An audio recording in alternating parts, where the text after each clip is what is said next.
नमस्कार दोस्तों आप सभी का स्ट्रीट जीरो क्लासेस में स्वागत है।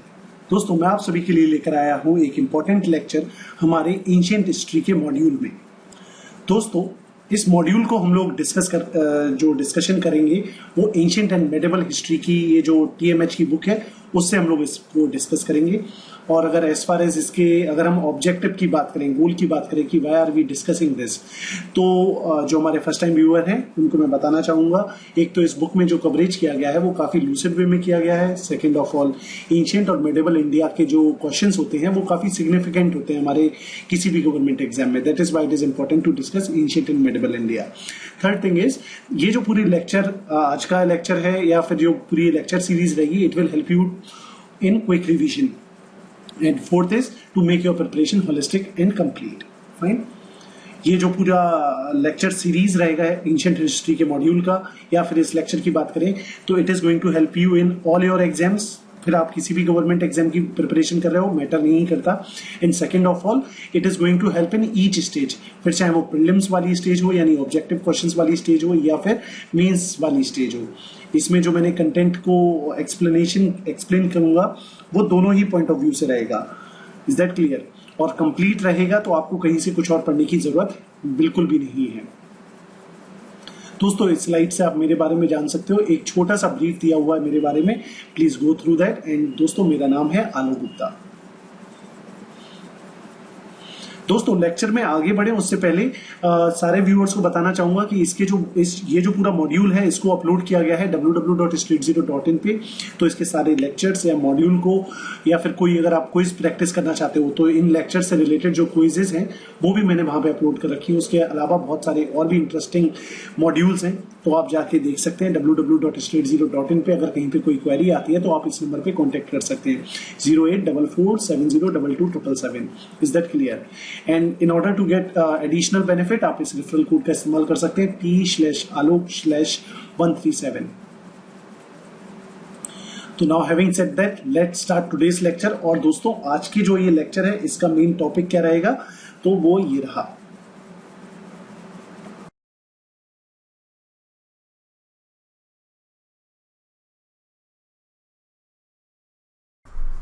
हाँ तो दोस्तों जैसा कि अभी आपने इंट्रोडक्शन में देखा कि again this lecture is on mahajanapadas.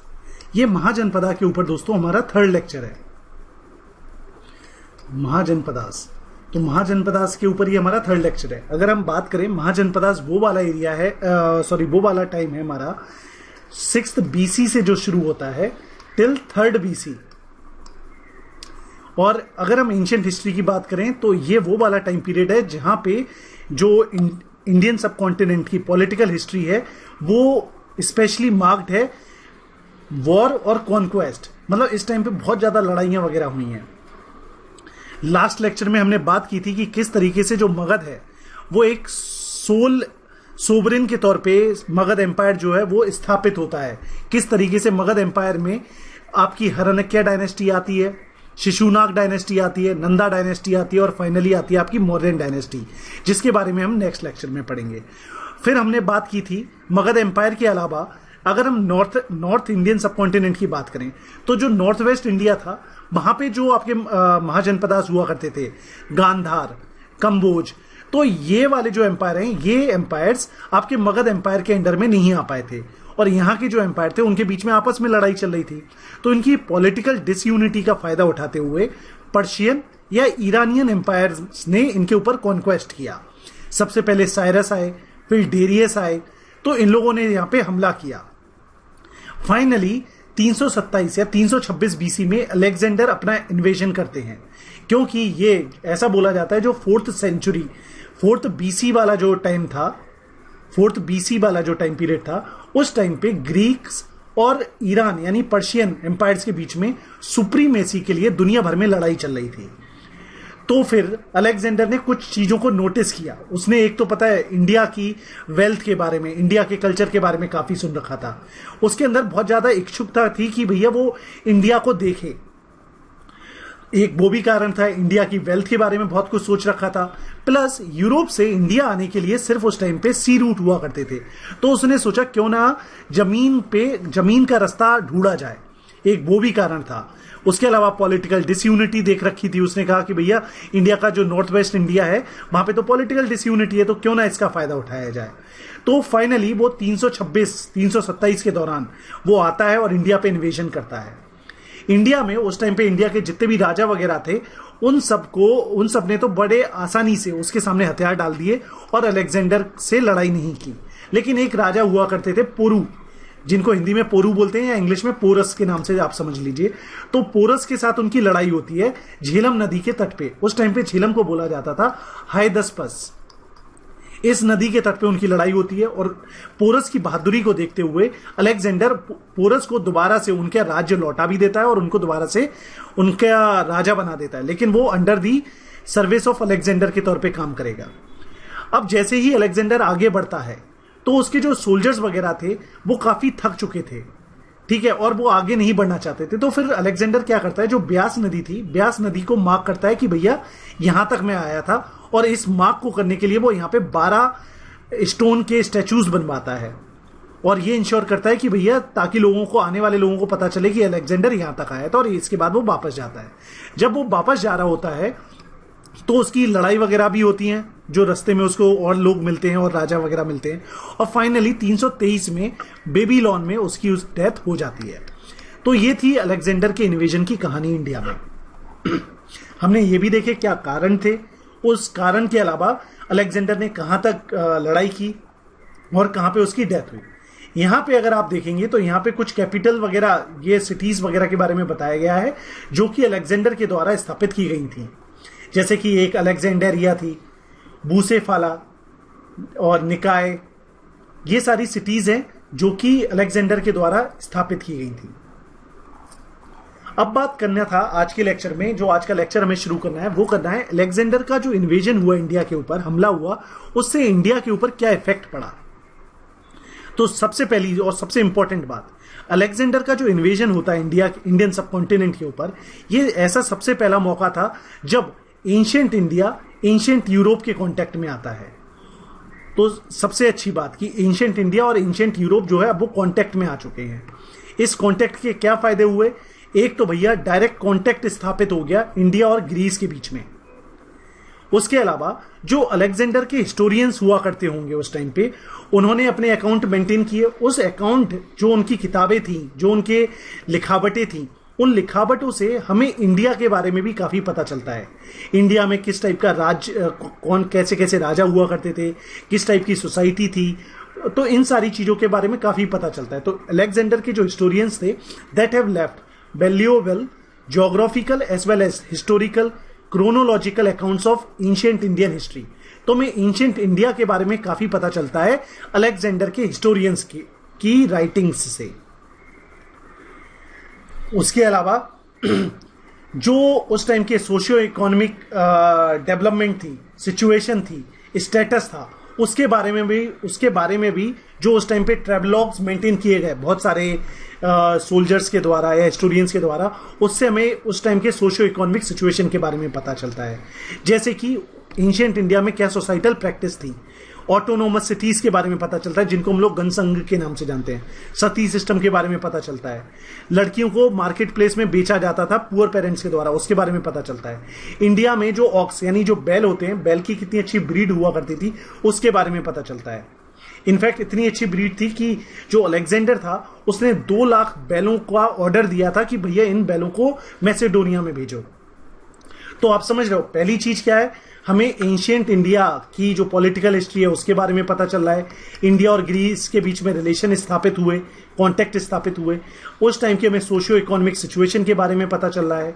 ठीक है, तो ये हैं सारे इन्फ्लुएंस या फायदे अलेक्जेंडर के इन्वेजन के। उसके अलावा one of the other long term effect of Alexander campaign was that कि इंडिया जो है वो अब यूरोप के लिए एक्सपोज हो गया था। कैसे? क्योंकि अब पहले सिर्फ यूरोप से इंडिया अगर किसी को आना हो तो सिर्फ सी का रास्ता था, लेकिन अब सी के अलावा 3 और रास्ते थे, जमीनी रास्ते, जिनके माध्यम से इंडिया और यूरोप के बीच में ट्रेड किया जा सकता था। तो 3 बाय लैंड एंड 1 बाय सी। इसकी अब ये जब इतने सारे लाइन ऑफ कम्युनिकेशन के बारे में पता चला, तो अब क्या जो ग्रीक मर्चेंट थे, क्राफ्ट्समैन थे, उनके बीच में ट्रेड स्थापित हो गया। उसके अलावा कल्चर की फील्ड में अगर हम बात करें तो उसमें भी बहुत अच्छी बात हुई है। जैसे आपने सुना होगा या अगर आपने एंशियंट आर्ट एंड कल्चर के लेक्चर्स देखे होंगे तो मैंने उसमें बताया था आपको एक गांधार स्कूल ऑफ स्कल्पचर के 3 स्कूल हुआ करते थे, एक गांधार, एक आपका मथुरा और तीसरा अमरावती। तो ये जो गांधार स्कूल ऑफ स्कल्पचर था या गांधार स्कूल ऑफ आर्ट था, ये इसका जो डेवलपमेंट हुआ, ये क्यों डेवलपमेंट हो पाया इसका, क्योंकि यहाँ पे भैया हम ग्रीक के कांटेक्ट में आ गए थे, तो ये एक बहुत अच्छी बात हुई। उसके अलावा एक इनडायरेक्ट इफेक्ट ये हुआ कि जो नॉर्थन इंडिया था, हमने देखा कि टिल मौर्यन एम्पायर जो नॉर्थ वेस्ट इंडिया था वो मगध एम्पायर का पार्ट नहीं बना था। लेकिन अब क्या हुआ, एक बार जब अलेक्जेंडर ने इन्वेंशन किया, यहाँ पे इन्वेजन किया, तो ये हमें पता चल गया, मतलब जो मौर्यन एम्पायर के राजा वगैरह होते थे उनको पता चल गया कि भैया ये हमारी वीक लिंक है, यहां से कोई भी आ सकता है, तो इसको हमें अपने कब्जे में लेना होगा। तो एक फायदा हुआ कि यूनिफिकेशन हो गया बाद में। जब जैसे हम मौर्यन एम्पायर के बारे में पढ़ेंगे तो देखेंगे उन्होंने इसको अपने मगध एम्पायर में इसको भी इंक्लूड कर लिया था। तो ये एक और इनडायरेक्ट फायदा हुआ, क्योंकि जो वहां के राजा महाराजा थे उनका तो अलेक्जेंडर ऑलरेडी तबाही मचा के गया था, तो वो ऑलरेडी वो काफी कमजोर थे और वहां पे सिर्फ उसके जो गवर्नर वगैरह थे वो राज कर रहे थे। तो इसी चीज का मौर्यन एम्पायर के रूलर्स ने फायदा उठाया और इसको अपने कब्जे में ले लिया। तो ये सारे फायदे या इन्फ्लुएंसेस थे ग्रीक इन्वेजन के या अलेक्जेंडर के इन्वेजन के। प्लीज याद रखना, इसके ऊपर डायरेक्टली आ जाएगा कि right a short note on the invasion of Alexander. अब बात करते हैं इसी तरीके से जो हमारा महाजनपदास का पीरियड था, जो मैंने बताया था 6th BC से लेके 3rd BC तक चलता है। ये इसमें हमने देखा किस तरीके से अलग अलग डायनेस्टीज आई, उन्होंने अपने राज किए। हमने बात की किस तरीके से मगध एम्पायर जो है वो अपने आप को सर्वव्यापी स्थापित कर पाया। अब हमें बात करनी है पॉलिटिकल कॉन्क्वेस्ट की, तो बात हो गई। अब बात करते हैं उस टाइम पे क्या सोशल लाइफ थी, क्या मटेरियल लाइफ थी महाजनपदास के पीरियड में। महाजनपदा का पीरियड क्लियर हो गया होगा, 6 से लेके 3rd BC तक है अपना। आगे चलते हैं तो आर्कियोलॉजिकली अगर हम माने तो 6th सेंचुरी BC वाला जो पीरियड है इसको हम मानते हैं कि इस टाइम पे नदन, ब्लैक, पॉलिश्ड वेयर, मतलब जो पॉटरी में हमने देखा अलग अलग टाइप की पॉटरी हुआ करती थी, जैसे कि हड़प्पन कल्चर के टाइम पे हमने बात की थी रेड एंड ब्लैक पॉटरी, है ना, या फिर हमने ऋग्वेदिक या वैदिक कल्चर के टाइम पे हम लोगों ने पढ़ी थी पॉलिश्ड ग्रे बेयर पॉटरी। अब हम बात कर रहे हैं northern black polished ware pottery के बारे में, तो वो इस पीरियड में ही डेवलप हुई थी। सेकेंडली ये जो महाजनपदा वाला पीरियड है इसको हम लोग सेकेंड अर्बनाइजेशन का वाला भी समय मानते हैं। सबसे पहला अर्बनाइजेशन हुआ था हड़प्पन टाइम पे, सेकेंड अर्बनाइजेशन होगा हमारा महाजनपदा के टाइम में। उसके अलावा ये चीज हम कैसे कह सकते हैं, क्योंकि इसके बारे में हमें पता चलता है बुद्धिस्ट पाली टेक्स्ट के द्वारा। जो बुद्धिस्ट लोगों के टेक्स्ट हैं वो एक तरीके से लिटरेरी टेस्टिमनी है इस बात के। संस्कृत में जो सूत्रा लिटरेचर है या जो आर्कियोलॉजिकल एविडेंसेस हैं from early northern black polish ware sites, उसके बेसिस पे हम बोल सकते हैं कि जो सेकेंड अर्बनाइजेशन वेव आई होगी इंडियन सब कॉन्टिनेंट में वो इसी काल के दौरान आई होगी। NBPW का फुल फॉर्म यहां पे दिया हुआ है, नदन ब्लैक पॉलिश्ड बेयर। मतलब इस टाइप की उस टाइम पे पॉटरी की जाती थी जो काफी ग्लॉसी थी, काफी शाइनिंग टाइप की थी, ठीक है, और ये एक तरीके से टेबल बेयर के तौर पे इस्तेमाल की जाती थी वेल्दी लोगों के द्वारा। बट इसके अलावा एक और चीज आपको यहां पे अच्छी नोटिस करने वाली है कि अगर नदन ब्लैक पॉलिश बेयर इसका नाम है तो इसका मतलब ये नहीं है कि जो पॉटरी थी वो सिर्फ और सिर्फ ब्लैक कलर की थी, नहीं भाई, इसमें और भी शेड्स वगैरह प्रेजेंट थे। उसके अलावा अगर नदन बोल रहे हैं, जैसे इसमें जो एन है, एन रिप्रेजेंट करता है नॉर्थन, तो अगर जो इसमें एन है इसका मतलब सिर्फ ये नहीं है कि ये नॉर्थ में ही थी, इसके एविडेंसेस हमें साउथ इंडिया से भी मिलते हैं। जैसे कि अमरावती, जो आंध्र प्रदेश में अमरावती जगह है, वहां पे भी हमें बहुत सारे नदन ब्लैक पॉलिश्ड बेयर के जो एविडेंसेस हैं, जो रिमेन्स हैं, वो मिलते हैं। और उसके अलावा जो इसमें पी है, पी रिप्रेजेंट करता है पॉलिश्ड, तो ऐसा भी नहीं है कि ये जो है जो पॉटरी है वो सिर्फ और सिर्फ पॉलिश्ड ही है बस, ठीक है। तो ये क्लैरिटी होनी चाहिए पेपर में, डायरेक्टली ऐसा आ जाएगा in relation to the NBPW which of the statements are true. तो प्लीज याद रखना है ये जो नॉर्दर्न ब्लैक पॉलिश्ड बेयर है ये नॉर्थ और साउथ इंडिया दोनों में थी, इसकी साइड्स दोनों जगह पे पाई गई हैं। सिर्फ और सिर्फ जो पॉटरी है वो सिर्फ और सिर्फ ब्लैक कलर में नहीं थी, बाकी के भी शेड्स प्रेजेंट थे। और पॉलिश्ड का मतलब ये नहीं है कि सिर्फ और सिर्फ वो पॉलिश्ड ही होती थी। पॉलिश्ड का मतलब है यहाँ पे कि वो वेल फायर्ड, व्हील मेड और डिलक्स पॉटरी हुआ करती थी। ये अनपेंटेड भी हो सकती है, कभी कभी ऐसी होती थी कि उसमें wavy line, concentric line, intersecting circles वगैरह भी पेंटेड होते थे। कलर में बात करें तो येलो या जो लाइट कलर का सिंदूर कलर होता है उसमें ये पॉटरी किया जाती थी। ये वाला जो फेस है हिस्ट्री का, एंशिएंट हिस्ट्री का, यहां पे शुरू होती है मनी यानी पैसे के इस्तेमाल का की शुरुआत होती है। क्योंकि हमने बात की थी इससे पहला वाला जो वैदिक कल्चर वाला टाइम पीरियड था, उस टाइम पे बार्टर सिस्टम प्रचलन में ज्यादा था, लेकिन अब जो है वो मनी का सिस्टम ज्यादा शुरू होता है। पंच मार्क्ड कॉइन्स आते हैं, और ये हमने देखा जब हमारे यहाँ पे ईरानियन इन्फ्लुएंस हुआ, मतलब जब हमने बात की थी ना पर्शियन इन्वेजन हुए, तो जो डेरियस के टाइम पे जो सिग्लोस नाम के कॉइन टाइप के कॉइन होते थे उनका इस्तेमाल भी इंडिया में शुरू हुआ, उनको कॉपी किया गया इंडिया में। तो एक तरीके से इंडिया में कॉइन वाला सिस्टम आया, पंच मार्क्ड कॉइन आए। Along with the metal money burned bricks आए, ring wells too appeared in the middle of this phase, कि हम लोग जो बर्न्ड ब्रिक्स का इस्तेमाल करने लगे और रिंग वेल्स का इस्तेमाल करने लगे। रिंग वेल्स का मतलब क्या है, जो कुएं थे वो रिंग शेप में बनाने लगे अब हम लोग। अच्छा, आप लोगों से एक फैक्ट पूछता हूं, आप लोग उसका कमेंट सेक्शन में जवाब देना। आप ये बता सकते हैं जो वेल यानी जो कुएं होते हैं उनको गोल ही क्यों बनाया जाता है, स्क्वायर रेक्टेंगल क्यों नहीं बनाया जाता? ये एक फैक्चुअल क्वेश्चन है। आर्कियोलॉजिकली इसकी कुछ आर्कियोलॉजिकली बोल रहा हूं, सॉरी, आर्किटेक्चरली इसकी कुछ इंपॉर्टेंस होती है, वो आप मुझे बताना, सोचिए और बताइए। आगे अगर हम सोशल और मटेरियल लाइफ में और आगे बात करें तो यहाँ पे जो ये कार्यकाल था 600 से लेके 300 बीसी का, यहाँ पे हमें देखने को मिलता है जो विलेज सेटलमेंट्स हैं उनके एक तो नंबर में भी वृद्धि देखने को मिलती है और उनके साइज में वृद्धि देखने को मिलती है। टाउन्स बड़े बड़े टाउन्स बनने लगते हैं। पॉपुलेशन ग्रोथ देखने को मिलती है किस एरिया में, गंगा वैली, क्योंकि जो पहला अर्बनाइजेशन आया था वो आया था इंडस वैली के आसपास। अगर हम इंडिया की बात करते हैं तो इंडिया कुछ इस टाइप का, अगर मान लो ये इंडिया है आपका, तो पहला जो अर्बनाइजेशन था वो यहाँ पे आया था, सेकेंड अर्बनाइजेशन जो है वो यहाँ पे आएगा। ये एक और डिफरेंस है। बहुत सारे विलेजेस या टाउन्स एग्जिस्ट करते थे इस टाइम पीरियड में, ये हमें पता चलता है पाली या संस्कृत टेक्स्ट से। देखिए, सोर्सेस का होना बहुत ज्यादा जरूरी है, क्योंकि अगर सिर्फ हम ये बोल दें कि उस टाइम पे ये होता था वो होता था, वो सिर्फ काफी नहीं है। हमें ये भी बताना है कि ये चीज अगर हम बोल रहे हैं, ये कोई फैक्ट बता रहे हैं, तो ये फैक्ट कैसे प्रूव होता है। इसलिए हमें ये जो बार बार टेक्स्ट का मेंशन है ना, ये आपको थोड़ा बहुत दिमाग में रखना होगा। उसके अलावा ऐसा भी लिखा हुआ है, ऐसा भी मेंशन है कि जो ये टाउन्स हुआ करते थे उनमें बहुत ही ज्यादा डिफरेंस देखने को मिलते थे। कुछ टाउन्स ऐसे होंगे कि बहुत ही ज्यादा बड़े होंगे, बहुत ज्यादा अर्बनाइज टाइप के होंगे, और कुछ टाउन कुछ छोटे से होंगे। उसके बारे में अभी फॉलोइंग पैराग्राफ्स में आएगा। जैसे कि पुर या नगर नाम की जो चीज अगर टेक्स्ट में लिखा है कि कुछ टाउन्स जो हैं उनको पुर बोला जाता था या नगर बोला जाता था, ये ऐसे टाउन होते थे कैसे वाले, फोर्टिफाइड, मतलब इनकी चारों तरफ दीवारें खड़ी होती थी। ठीक है। दूसरे कुछ इस टाइप के टाउन हुआ करते थे जिनको निगम बोलते थे, ये मार्केट टाउन हुआ करते थे। ये एक तरीके से इंटरमीडिएट टाउन है, मतलब इनसे छोटे वाले टाउन को ग्राम बोलेंगे, बड़े वाले को नगर बोलेंगे, बीच में आ गए निगम। उसके अलावा जो कैपिटल सिटी थी उसको राजधानी बोलते थे सब, और बहुत ज्यादा छोटा टाउन होगा तो उसको नगर का बोलेंगे, और बहुत बड़ी सिटी होगी तो उसको महानगर बोलेंगे।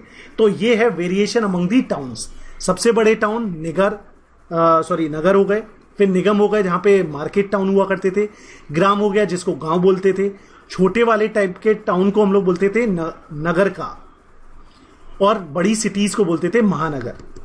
अगर हम बात करें उस टाइम के महानगरों की तो उनके कुछ नाम इस तरीके से हैं: काशी, कौशाम्बी, राजगृह, पाटलिपुत्र, श्रावस्ती, अयोध्या, वैशाली, चंपा इज द कैपिटल ऑफ अंगा, कपिलावस्तु। ये जितनी भी आपको मैंने सिटीज या बड़े बड़े टाउन्स बताए, ये जो टाउन है, एक तो ये जो गवर्नमेंट है उनकी कैपिटल सिटीज वगैरह हुआ करती थी ये, उसके अलावा ये जो ट्रेड और कॉमर्स के मेजर हब हुआ करते थे, जैसे आज के टाइम पे अपना दिल्ली, कोलकाता, मुंबई है ना, उसी टाइम पे ऐसा समझ लो एंशिएंट इंडिया की ये बड़ी बड़ी सिटीज हुआ करती थी, जहां पे एक तो जो गवर्नमेंट है वो गवर्नमेंट की सीट भी हुआ करती थी, यानी पॉलिटिकल कैपिटल भी हो गई और कमर्शियल कैपिटल भी हो गई। ठीक है। उसके अलावा यहाँ पे जो मर्चेंट हुआ करते थे, आर्टिसंस हुआ करते थे, ये अपना एक समुदाय बना के रखते थे, उस समुदाय को बोला जाता है गिल्ड। ठीक है। और ये जो गिल्ड, एक और टर्म उस टाइम पे चलता था उस जिसको बोला जाता है सेठी। सेठी क्या हुआ करता था, हाई लेवल का बिजनेसमैन, यानी जो उस टाइम के अंबानी, अंबानी कह लीजिए, या फिर उस टाइम के आप ये कह लीजिए कि क्या कहते हैं, जो ये हैं आपके बड़े बड़े बिजनेसमैन, टाटा बिरला, उस टाइप का आप समझ लीजिए कि जो बहुत बड़े बिजनेसमैन हुआ करते थे उनको सेठ ही बोलते थे। ये जो बड़े वाले बिजनेसमैन है ये एक तो ट्रेड वगैरह करते थे और मनी लैंडिंग वगैरह करते होंगे। उसके अलावा जहां पे, जिस जगह पे, जिन टाउन्स में आर्टिसंस या मर्चेंट रहा करते थे, उन लोकेलिटीज को बोला जाता था वेसास। वेसास are the merchant street. Both artisans and merchants lived in a fixed localities in a town. मतलब टाउन एक बड़ा सा है, उसमें फिक्स कर दिया इस एरिया को, इस एरिया में सिर्फ और सिर्फ मर्चेंट या क्या कहते हैं आपके आर्टिसंस रहेंगे, तो इस एरिया को बोलने लगेंगे वैसा। उसके अलावा जो क्राफ्ट हुआ करता था उस टाइम पे वो हेरिडिटरी होता था। हेरिडिटरी मतलब कि कुम्हार का बेटा कुम्हार, लोहार का बेटा लोहार। तो ये उस टाइम की सोशल लाइफ के बारे में हम बात कर रहे हैं। अगर हम बात करें क्राफ्ट के प्रोडक्ट, मतलब जो लोग बनाते हैं उसके अगर प्रोडक्ट की बात करें, तो जैसे टेक्सटाइल के प्रोडक्ट बनाए जाते थे, आइवरी यानी हाथी के दांत के प्रोडक्ट बनते थे, पॉट्स बनते थे, ये हो गए क्राफ्ट। अच्छा, आप लोग एक और डिफरेंस बताएंगे मुझे? आप ये बताइए क्राफ्ट और ऑक्यूपेशन में क्या डिफरेंस होता है? क्राफ्ट और ऑक्यूपेशन में क्या डिफरेंस होता है? ठीक है, आगे चलते हैं। तो ये क्राफ्ट के प्रोडक्ट होते थे जिनका काफी एक्सपोर्ट वगैरह होता था। एक्सपोर्ट, उसके अलावा जो सिटीज हैं, बड़ी बड़ी सिटीज, वो रिवर बैंक्स के या ट्रेड रूट्स पे बनी हुई स्थापित होती थी, सो दैट ट्रेड को प्रमोट मिल सके। उस टाइम पे दो रूट बहुत ज्यादा क्या कहते हैं फेमस थे, जिनको two major trans regional routes हुआ करते थे। एक को बोला जाता था उत्तर पथ, दूसरे को बोला जाता था दक्षिण पथ। यहां से जो फैक्ट आपको याद रखना है पेपर के लिहाज से, वो फैक्ट याद ये रखना है कि जो उत्तर पथ है वो किन किन को कनेक्ट करता था, या जो दक्षिण पथ है वो किसको कनेक्ट करता था। उत्तर पथ जो है वो नॉर्थ इंडिया में था, और उसका अगर हम स्ट्रेच की बात करें तो from the north west across the Indo Gangetic plain to the port city of Tamralipti on the Bay of Bengal. Tamralipti जो है वो एक पोर्ट सिटी है, कहां पे? बे ऑफ बंगाल पे स्थापित है। और दक्षिण पथ जो है वो साउथ इंडिया में था, जो कि स्ट्रेच करता था पाटलिपुत्र से लेके प्रतिस्थान ऑन दी गोदावरी। पाटलिपुत्र मगध में हो गया और प्रतिस्थान जो है वो गोदावरी में हो गया, connecting to the ports of western coast. अभी मैं इनको मैप में भी दिखा दूंगा तो और अच्छे से क्लियर हो जाएगा। तो याद रखना ये दोनों पथ, इनके ऊपर क्वेश्चन आते रहते हैं, ठीक है। इसके बारे में बाद में बात करते हैं। तो ये देखिए, ये जो पथ है, ये जो ऊपर वाला आप देख रहे हो, ये है नॉर्थ वेस्ट, और ये कहां तक आता है? ये यहां से लेके ये आपका पूरा हो गया नॉर्थ वाला, यानी जिसको हम लोग बोल रहे हैं उत्तर पथ। दक्षिण पथ ये है आपका, दक्षिण पथ यहां से शुरू होता है। ये है आपका प्रतिस्थान जो गोदावरी नदी है, और यहां पे है आपका क्या कहते हैं पाटलिपुत्र, ठीक है। उस टाइम की बड़ी बड़ी सिटीज के नाम आप देख सकते हो कौन कौन सी हैं, तो प्लीज उनकी लोकेशन से याद रखना। राजगृह जो पहले कैपिटल हुआ करती थी, फिर बाद में पाटलिपुत्र कैपिटल हो गई। उसके अलावा ये तो हो गए दो मेजर क्या कहते हैं ट्रांस रीजनल रूट। इन्हीं रूट से एक क्वेश्चन बना लेते हैं आज के करंट का। मॉडर्न इंडिया में दो रूट्स हैं, एक को बोलते हैं हम लोग क्या कहते हैं गोल्डन क्वाड्रिलेटरल, गोल्डन क्वाड्रिलेटरल, और दूसरे को बोलते हैं डायमंड क्वाड्रिलेटरल। तो ये बताइए what is meant bye golden quadrilateral and what is meant bye diamond quadrilateral, इसका जवाब देना आप, ठीक है। गोल्डन क्वाड्रिलेटरल और डायमंड क्वाड्रिलेटरल किसको बोलते हैं और ये किन लोकेशंस को कनेक्ट करते हैं। उसके अलावा इंटरनल ट्रेड रूट्स थे, मतलब दो हो गए ट्रांस रीजनल, और फिर जो आपके जो ट्रांस रीजनल रूट हैं उनको कनेक्ट करते हुए इंटरनल ट्रेड रूट्स, यानी एक तरीके से कह लो ये नेशनल हाईवेज हैं, और नेशनल हाईवे को कनेक्ट करते हुए स्टेट हाईवेज हैं बहुत सारे, ठीक है। तो इससे हमें ये पता चलता है कि उस टाइम पे काफी फ्लरिशिंग ट्रेड रहा होगा। And there are the evidences of the flourishing trade of the Indian subcontinent along both eastern यानी म्यांमार के साथ, एंड वेस्टर्न में Taxila with Afghanistan, Iran and Mesopotamia region. तो ये हमें उस टाइम के ट्रेड के बारे में बताता है। उसके अलावा अगर हम बात करें इंडियन सब कॉन्टिनेंट में उस टाइम पे क्या इंपोर्ट होता होगा, तो इंपोर्ट होते थे जैसे कि प्रीशियस स्टोन, जैसे कि gold, lapis lazuli, Z, silver. उसके अलावा फिनिश्ड क्राफ्ट के तौर पे फिनिश्ड क्राफ्ट होते थे, टेक्सटाइल गुड हुआ करते थे, सैंडल वुड हुआ करती थी, पल्स हुआ करते थे। ये जो हैं इनको हम लोग एक्सपोर्ट करते थे। तो जो ट्रेड होता था, इंपोर्ट के नाम पे हम लोग ये चीजों को इंपोर्ट करते थे यानी स्टोन्स को, और एक्सपोर्ट क्या करते थे, फिनिश्ड क्राफ्ट को एक्सपोर्ट। चलिए मैं ही बता देता हूं व्हाट इज क्राफ्ट। क्राफ्ट का मतलब क्या होता है, कोई ऐसा काम जो कि हाथ की कारीगरी से किया जाए, ठीक है, मतलब जिसमें एकदम स्किल, बहुत ज्यादा स्किल का इस्तेमाल हो। जब इसको हम लोग हैंडीक्राफ्ट बोलते हैं तो यानी हाथ से बनाया हुआ क्राफ्ट, और अगर सिर्फ क्राफ्ट बोल रहे हैं तो यानी जिसमें बहुत ज्यादा स्किल, जिसमें जो इंसान इन्वॉल्व है उसके पर्सनल टैलेंट और स्किल की बात की जाए, so that is called craft. तो फिनिश्ड क्राफ्ट एक्सपोर्ट किए जाते थे, टेक्सटाइल गुड एक्सपोर्ट किए जाते थे, पर्ल्स और सैंडलवुड को एक्सपोर्ट किया जाता था। पाली टेक्स्ट की बात माने, पाली टेक्स्ट उस टाइम पे, मतलब जो पाली टेक्स्ट है वो मेंशन करता है कि उस टाइम पे सी ट्रेवल भी होता था, सी और ट्रेड भी हुआ करता था।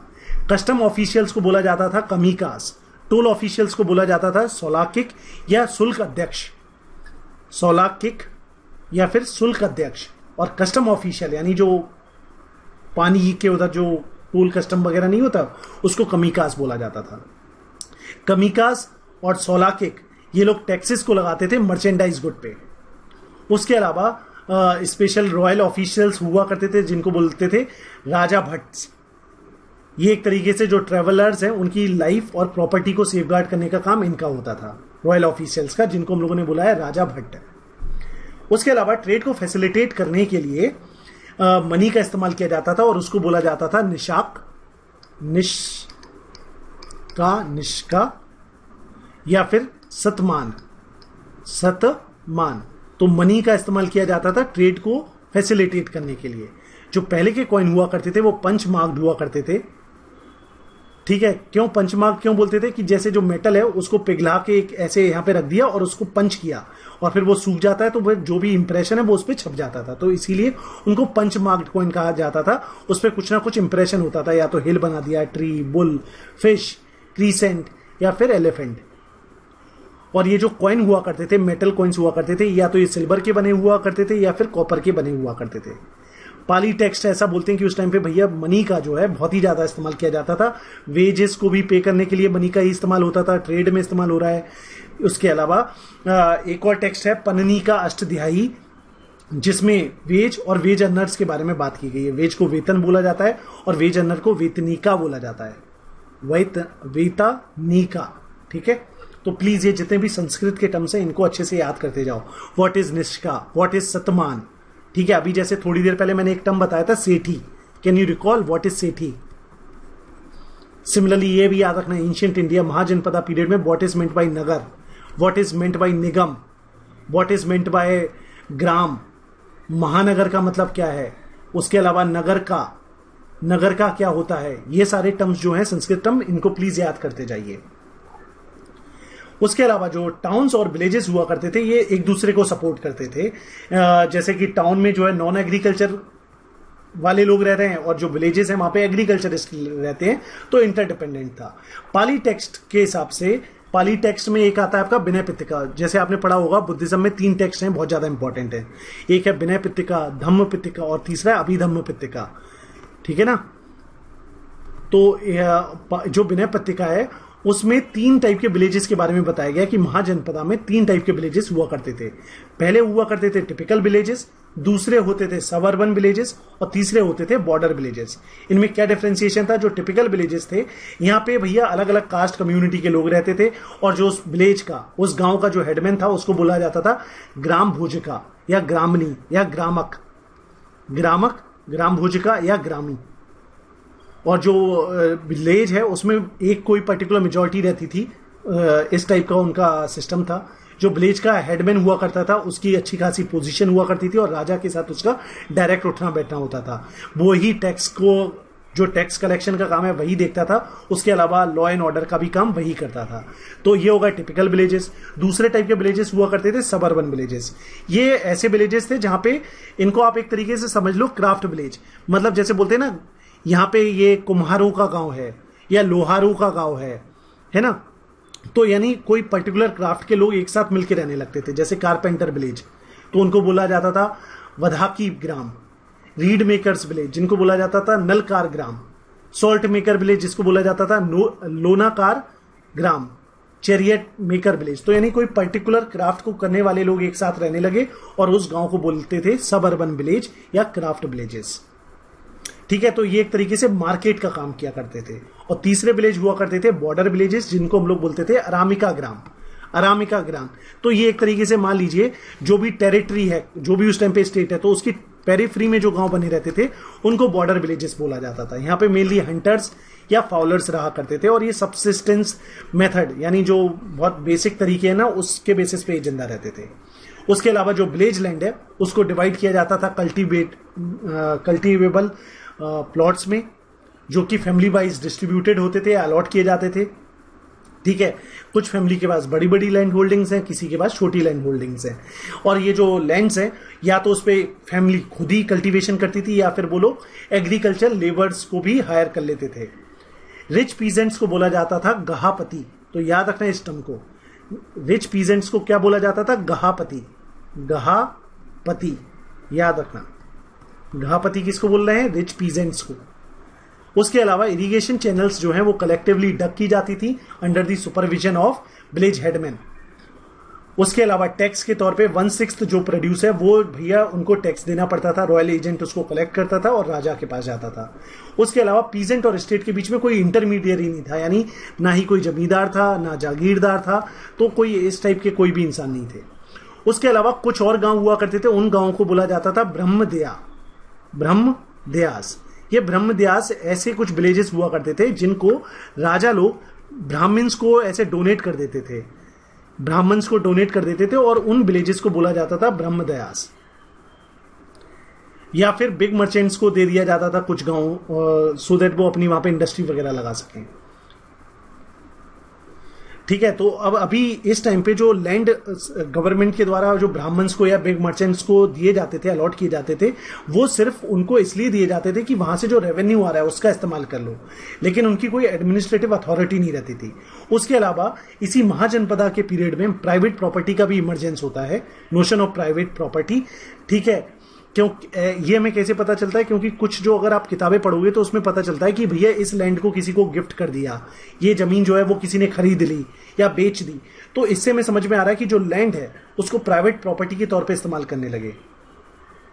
उसके अलावा इस टाइम पे जो आयरन प्लाउस्शेयर का इस्तेमाल किया गया, एल्यूवियम सॉइल जो होती थी काफी फर्टाइल होती थी, तो इसीलिए एग्रीकल्चर में भी काफी बढ़ोतरी देखने को मिली। Perhaps for the first time there was the land and the agrarian expansion which aided in the emergence of advanced food processing economy. Rice यानी चावल का स्टेपल सीरियल के तौर पे इस्तेमाल किया जाता था। ठीक है, उसके अलावा चावल के अलावा barley, pulses, millet, cotton, sugarcane को प्रोड्यूस किया जाता था। अगर हम बात करें अतरंजी खेरा जो कि यूपी में है साइट, वहां से हमें पता चलता है कि किस तरीके से रूरल लाइफ अर्बन लाइफ में ट्रांसफॉर्म हो रही है। तो ये पूरी सोशल और मटेरियल लाइफ के कुछ फीचर्स थे। एक बार आपको जल्दी से मैं बता देता हूं क्या क्या हमने बात की है। तो सोशल और मटेरियल लाइफ में काफी कुछ डिस्कस किया है, जैसे कि हमने शुरू हुआ था कि इस टाइम पे जो है टाउन्स वगैरह डेवलप होते हैं, अलग अलग लेवल पे जो टाउन्स हैं उनमें काफी डिफरेंशिएशन देखने को मिलता है। कुछ नगर हैं, निगम हैं, ग्राम हैं, कुछ बड़ी सिटीज हैं जिनको महानगर बोल रहे हैं।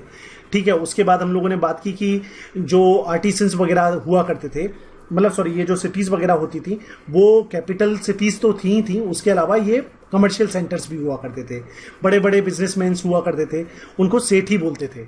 उसके अलावा कुछ मर्चेंट स्ट्रीट्स होती थी, उनको वेशास बोलते थे। क्राफ्ट के प्रोडक्ट देखे हमने, बात की 2 ट्रांस रीजनल रूट्स के बारे में, उत्तर पथ और दक्षिण पथ के बारे में बात की। उसके बाद हम लोगों ने बात किया कि इंटरनल ट्रेड रूट्स भी हुआ करते थे। उसके अलावा जो मर्चेंडाइज पे टैक्स होता था उसको कलेक्ट करने के लिए कुछ ऑफिशियल्स होते थे जिनको कमीकास और या फिर शुल्क अध्यक्ष बोला जाता था। राजभट्ट हुआ करते थे, वो क्या करते थे, जो मर्चेंट है उनकी लाइफ और प्रॉपर्टी को प्रोटेक्ट करते थे या देखते थे। मनी का इस्तेमाल होता था जिसको निष्का या सतामन बोला जाता था। ठीक है, कॉइन्स का काफी इस्तेमाल किया जाता था। उसके अलावा टाउन्स और विलेजेस म्यूचुअली डिपेंडेंट थे एक दूसरे के ऊपर। 3 टाइप के विलेजेस हुआ करते थे, वो हमने बात की। उसके अलावा हमने बात किया कि जो गांव की जमीन है उसको कल्टीवेबल प्लॉट्स में डिवाइड करके अलॉट कर दिया जाता था फैमिलीज को। जो बहुत बड़े बड़े रिच पीजेंट्स हुआ करते थे उनको घापति बोला जाता था, और जो प्रोड्यूस है उसका 1/6 जो है वो टैक्स के तौर पे दिया जाता था। कुछ गांव हैं उनको ब्रह्मदयास बोला जाता था, जो ब्राह्मण्स को दिए जाते थे, या बिग मर्चेंट्स को भी देते थे कुछ जमीन, लेकिन ये सिर्फ जो दी जाती थी जमीन वो सिर्फ उनको रेवेन्यू यानी उनसे जनरेट होने वाला पैसा दिया जाता था, ना कि उनको एडमिनिस्ट्रेटिवली वहां का राजा नहीं बनाते थे। प्राइवेट प्रॉपर्टी का जो नोशन है वो महाजनपदा के पीरियड से ही शुरू होता है। हमें एग्रेरियन एक्सपेंशन के बारे में पता चलता है और ये पता चलता है कि उस टाइम के लोग क्या खाते थे। अब बात करते हैं एडमिनिस्ट्रेटिव सिस्टम की। एडमिनिस्ट्रेटिवली अगर देखें तो जो राजा है, किसी भी टेरिटरी में जो राजा है वो हाईएस्ट होता था और वो राज करता था with the help of the officials. जो हाई लेवल के ऑफिशियल्स हुआ करते थे उनको बोला जाता था महामत्रास या अमात्य। क्या बोला जाता था? अमात्य, अमात्य बोला जाता था, या फिर क्या बोला जाता था? महामत्रास।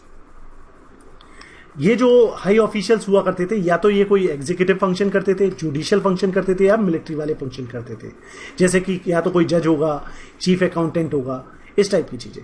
फिर उसके अलावा ऑफिशियल्स हमने देख लिया, हाई ऑफिशियल्स। दूसरे ऑफिशियल होते थे जिनको मिनिस्टर बोलते हैं, जो कि मंत्री, कमांडर हुआ करता था उसको सेना नायक बोलते थे, और उसके अलावा आयुक्तास हुआ करते थे। जो हाई ऑफिसर्स या मिनिस्टर्स हैं वो प्रीस्टली क्लास ऑफ ब्राह्मण्स, यानी जो ब्राह्मण कैटेगरी से बिलोंग कर रहे हैं वहां से रिक्रूट किए जाते थे और उनकी काफी अथॉरिटी भी हुआ करती थी। एक बुद्धिस्ट टेक्स्ट है जिसका नाम है महापरिनिर्वाणा सूत। उसमें बोला गया है, जो उसमें एक मिनिस्टर का मेंशन है जिसका नाम है वास्करा, ठीक है, जिसने अजातशत्रु की काफी मदद की थी बज्जी का किंगडम, जो है बज्जी का जो गणसंघ है उसको जीतने में, by effectively creating dissension in the ranks of Licchavis of Vaishali. ठीक है, तो हमने ये देखा कि एक तरीके से वहां पे एक तरीके से प्रॉपर एडमिनिस्ट्रेटिव ऑर्डर था। ऑफिशियल्स हुआ करते थे हाई लेवल के, लो लेवल के, फिर अलग अलग जो पोर्टफोलियोज हैं, जैसे कोई कमांडर है, कोई मिनिस्टर है, कोई आयुक्ताज है। हमने ये देखा जो ऑफिशियल्स हैं, मतलब जो हाई ऑफिसर्स हैं या मिनिस्टर्स हैं, वो किस क्लास से आते थे? ब्राह्मण कैटेगरी से आते थे और उनकी काफी अथॉरिटी भी हुआ करती थी।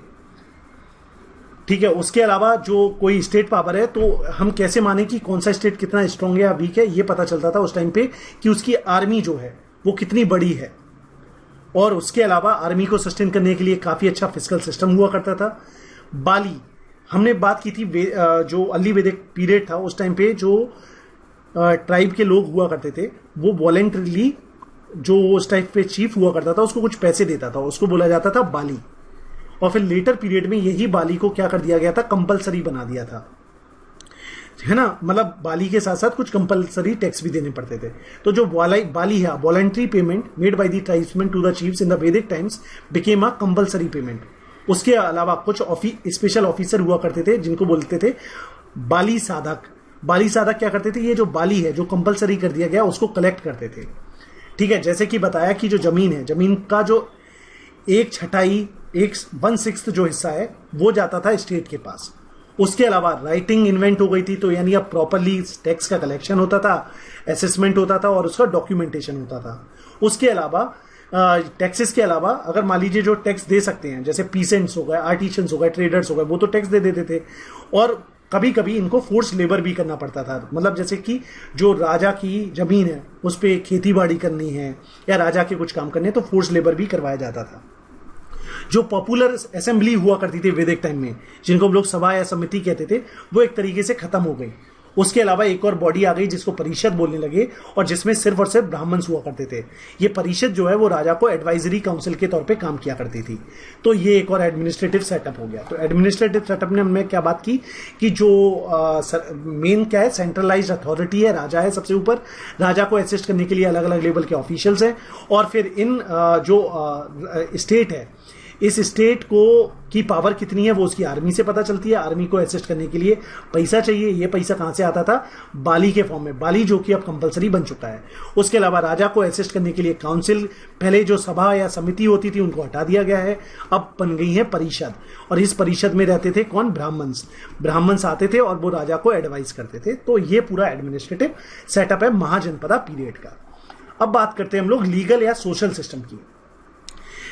महाजनपदा वाला पीरियड जो है, यही पीरियड में हमारे इंडियन सब कॉन्टिनेंट का लीगल या जुडिशरी सिस्टम जो है वो ओरिजिनेट होता है।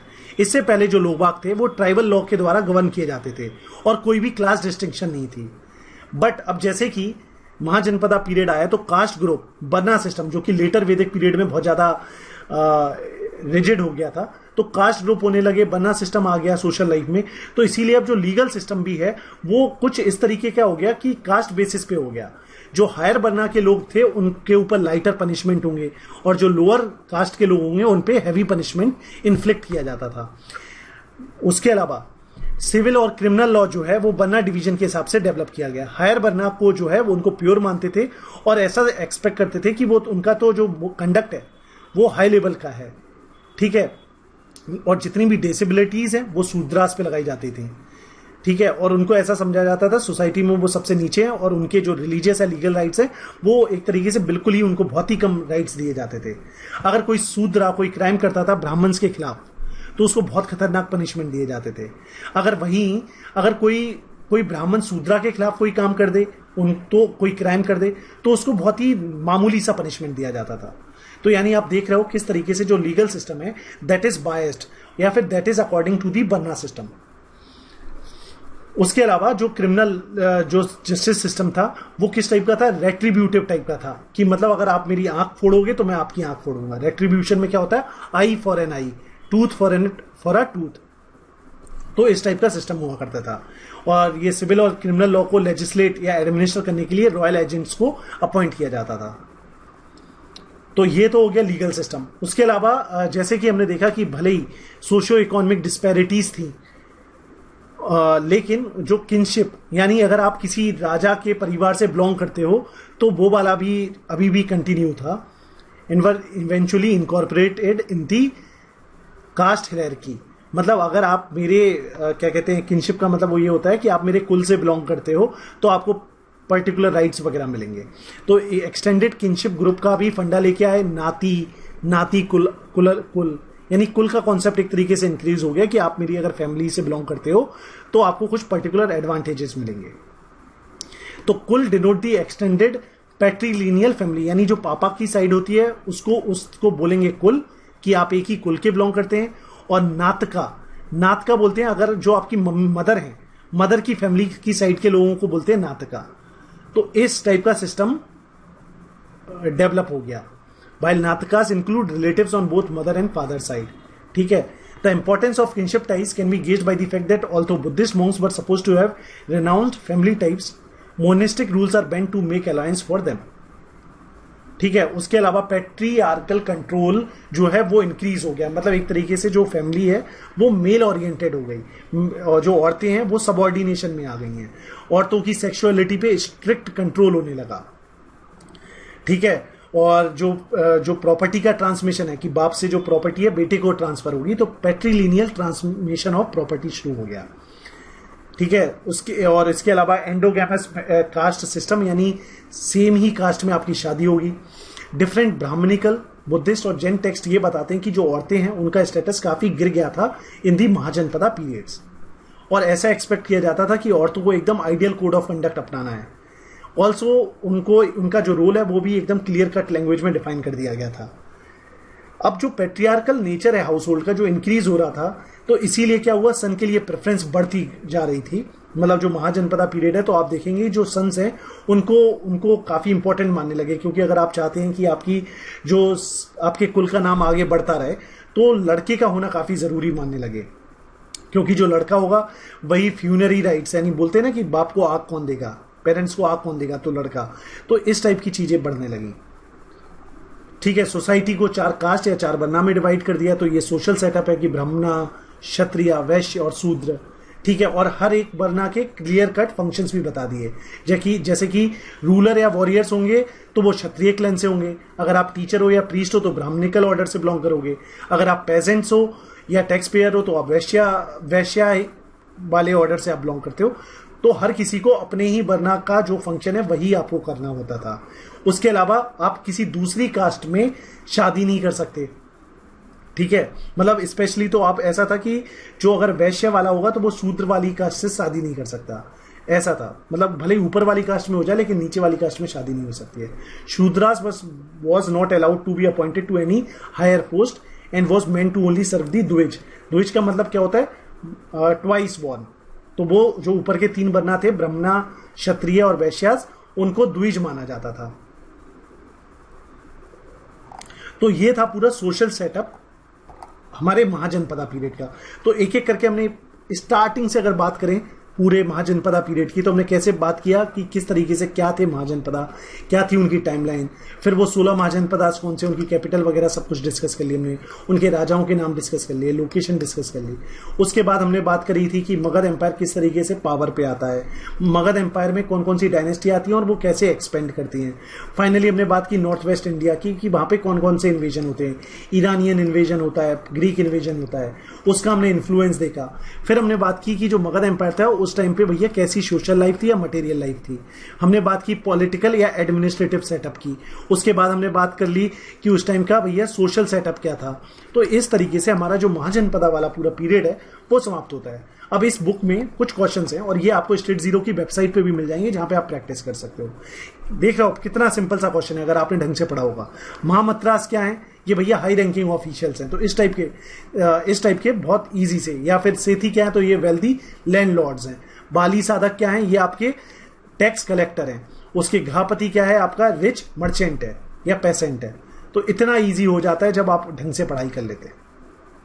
ठीक है, तो प्लीज आप ये प्रैक्टिस करना और इसी के साथ हमारा महाजनपदास वाला पीरियड समाप्त होता है। तो दोस्तों इसी के साथ हमारा ये जो आज का लेक्चर था वो समाप्त होता है। उम्मीद करता हूं आपको आज का लेक्चर और ये जो सीरीज है काफी पसंद आ रही होगी। दोस्तों इस लेक्चर को इत्मीनान के साथ और फुल कंसंट्रेशन के साथ देखने के लिए, अपना समय देने के लिए thank you very much. All the very best for your preparation. दोस्तों अगर आपको ये लेक्चर अच्छा लगे या आपको कोई क्वेरी हो या फिर आपके पास कोई सजेशन हो जिसकी माध्यम से हम इस लेक्चर सीरीज को और ज्यादा अच्छा और उम्दा बना सकते हैं, कंप्लीट बना सकते हैं, तो आपके सजेशंस वेलकम है। आप मुझे अपने सजेशंस, क्वेरीज या कॉमेंट्स इस ईमेल आईडी पे street0199@gmail.com पर लिख सकते हैं। मिलेंगे दोस्तों नेक्स्ट लेक्चर में। टिल देन बस विदानिया।